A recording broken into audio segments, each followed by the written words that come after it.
Amo na gyung nasuwayan ang trending nga flaming burger nga mura gyud og gidauban ug ang pasta nga sa cheese wheel gyud mismo gi-prepare og ilang makatagba gyud nga USDA steak ug uban pang mga putahe diri sa American Backyard Restaurant. Tara, food trip na sad ta.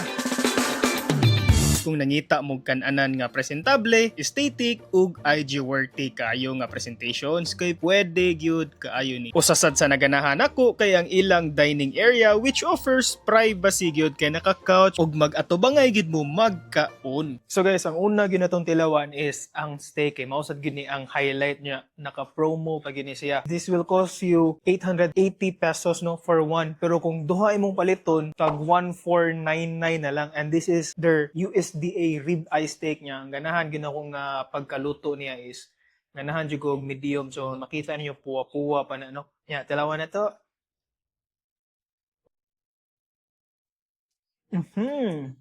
Grabe. Paborito gyud akong steak bisag asa, so mangita jud og steak no. You can order this one and you can choose kung unsa nga size, pwede potato wedge or pwede sa same ani nga mashed potato. So guys, next is the pasta, which is highlight gyud ni nila. Syempre mao gyud ni ang grana padano nga sa tubangan gyud ginaluto, abunda sa cheese nya, napay gyud siya ay chicken. You can expect nga grabe gyud ka cheesy nga pasta. Grabe sad kadaghan guys oh. Kanya guys, mao din ilang signature nga burger nga katong na flaming bitaw. Kay ba mo nga this will cost you 280 pesos lang. Tanawa guys oh. This is Angus beef burger. Pero yeah, tilawan na to. This is pretty basic. You have the beef, may lettuce, may onions, covered with cheese. So, ingana rin ang lasa. No? One of their best sellers dire is their pizza. Yang nakanindot magud silang pizza dire guys. Pwede ka mo order og ka flavor same like this.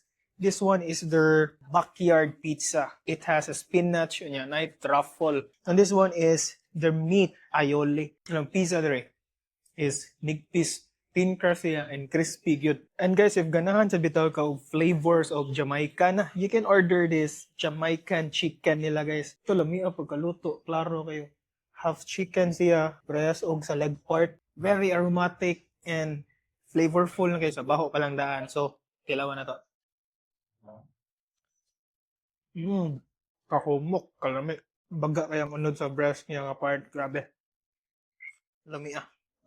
Naasa ni sila yung mga salad sa if nangita kag healthy options ug mao sa din ilang menu, i-pause na lang for your reference. Naani sila located sa 5th floor Ayala Central Block, Cebu IT Park, Cebu City. Unya abli pagid ni sila kada adlaw. Maong bisitahan niya ninyo ha.